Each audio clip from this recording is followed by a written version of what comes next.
The European Commission approved 1.9 billion euros in state aid for clean tech manufacturing.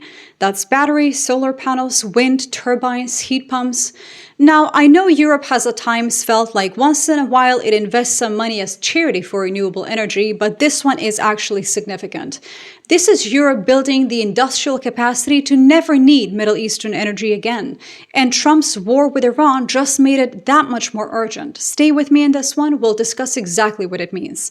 I'm Elif Houseville on YouTube. I have a PhD in computer science and I use data analysis to spot patterns in geopolitics and economics. If we look at what the Industrial Accelerator Act is actually saying, that's the 1.9 billion investment, this is essentially industrial protectionism disguised as climate policy. The act introduces made-in-EU requirements for public procurement of batteries, solar, wind, EVs, and heat pumps. If a government entity in the EU wants to buy clean technology, it has to be manufactured in Europe. Foreign companies can invest more than 100 million euros in strategic sectors like batteries or solar, but only if they create EU jobs, transfer technology, and guarantee at least 15% EU workers. The target is very explicit. Companies from non-EU countries that control more than 40% of global manufacturing capacity, that would be China, which controls over 80% of battery and solar manufacturing, now face specific conditions. Europe isn't just buying green energy, Europe is ring-fencing the manufacturing supply chain. And the timing matters a huge deal here. Oil hit $107 per barrel after the Iran strikes. European gas prices doubled from under 30 euros per megawatt hour to over 60 euros. Qatar's liquefied natural gas production shut down after Iranian drones struck the Ras Laffan facilities, forcing Qatar Energy to declare force majeure on contractual LNG shipments. The Strait of Hormuz, which handles 20% of global oil supply and 20% of global LNG trade, slowed to a near standstill. Europe entered 2026 with gas shortage at 46 billion cubic meters, compared to 60 billion last year and 77 billion in 2024. Storage is depleted, refill operations are being disrupted, industrial energy costs are spiking, and what most people are missing is the fact that Europe saw this coming. Not the Iran war specifically, but the vulnerability itself. The data was already moving before the first missile even launched. In 2025, wind and solar generated 30% of EU electricity, overtaking fossil fuels at 29% for the first time in human history. Solar alone grew 20% for the fourth consecutive year, reaching 369 terawatt-hours. Every single EU country increased solar generation. In 14 out of 27 EU member states, wind and solar now generate more electricity than all fossil fuels combined. Renewables provided 48% of total EU power. A decade ago, fossil fuels supplied 3 times as much electricity as wind and solar. But by 2025, the ratio completely flipped. The EU invested 110 billion euros in renewables versus 11 billion euros in fossil fuels. That is a 10-to-1 ratio. And it's not incremental adjustment anymore. They're doing structural reallocation of capital.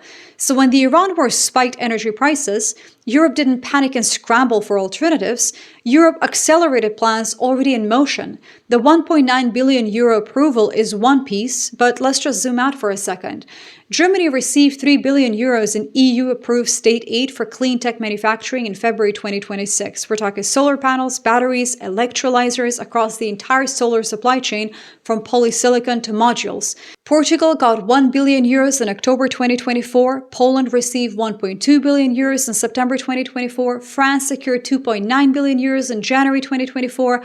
Hungary approved 2.4 billion euros in August 2023. Just add it up for a second. Over 12 billion euros in manufacturing subsidies approved in less than 2 years, all targeting the very same sectors: batteries, solar, wind. The Clean Industrial Deal is mobilizing over 100 billion euros for EU-made clean manufacturing. The goal is to increase manufacturing share of GDP from 14.3% in 2024 to 20% by 2035. Just for context, that is reversing decades of deindustrialization.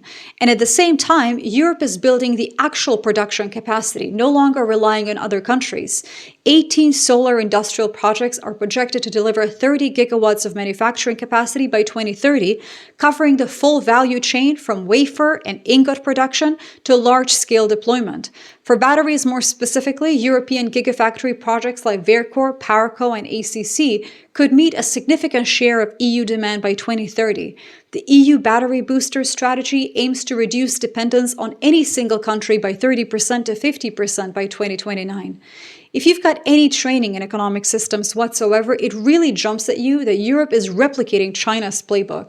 China didn't dominate solar and batteries by accident. China subsidized domestic manufacturing, required technology transfer from foreign investors, and used public procurement to guarantee demand for homegrown products. Europe watched that work for 2 decades, and now Europe is applying the very same industrial policy that has been proven to work. The detail that analysts really care about is actually the critical raw materials center. Europe is setting up a mechanism for companies to aggregate demand and jointly purchase raw materials. Instead of individual firms negotiating with suppliers, many of which are Chinese, by the way, the EU creates economies of scale and negotiating leverage here. It's collective bargaining for lithium, cobalt, nickel. This is the infrastructure layer beneath manufacturing. You can't really build batteries without securing the raw material supply chain first. We're documenting effects here, not really taking sides, but let's just be clear about what is happening. America is fighting a war to secure oil transit through the Strait of Hormuz. No major NATO allies sent ships to the coalition Trump requested. Meanwhile, Europe is spending over 100 billion euros to build the industrial capacity that makes Middle Eastern oil strategically kind of irrelevant. One approach doubles down on fossil fuel dependence, the other builds the alternative. If you want to sharpen how you read geopolitical shifts like this, check out my book, Awake, the Practice of Critical Thinking in an Age of Self-Lies. It's about improving critical thinking in a world where narratives shift faster than headlines. It's available in ebook and audiobook. Subscribers get 10% off, and you can grab the first chapter for free in the description below. But when we bring together the renewable build-out data and the manufacturing investment timeline, the prediction becomes pretty straightforward in my opinion. By 2030, Europe will have domestic production capacity for batteries, solar, wind, and the raw materials to feed these industries. Energy independence isn't just about generating power from renewables, it is also about controlling the entire supply chain, from lithium mines to gigafactories to the solar panels on rooftops, the whole thing.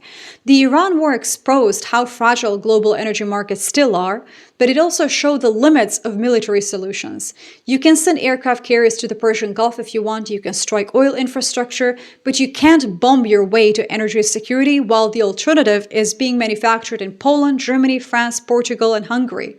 For more on how Europe is using nuclear and wind to power the continent without Middle Eastern energy, check out the video in the corner right now. And if you want to understand how Norway might actually be Europe's safety bet from an energy perspective, we've covered that too. I'm going to link that video in the description. There are many geopolitical questions that are very valuable right now. One of them is whether America can keep the Strait of Hormuz open. But another one is also whether it actually matters if Europe doesn't need what's flowing through it. Right now, as the next step, watch the video on your screen about how the petrodollar dies as Iran only allows safe passage to ships that trade in yuan. This dynamic is still at play, still ongoing, and it might shift the dollar away from being the world's reserve currency. The energy war and the currency war are kind of the same war. Thank you all so much for watching, subscribe, and I'll see you in the next one.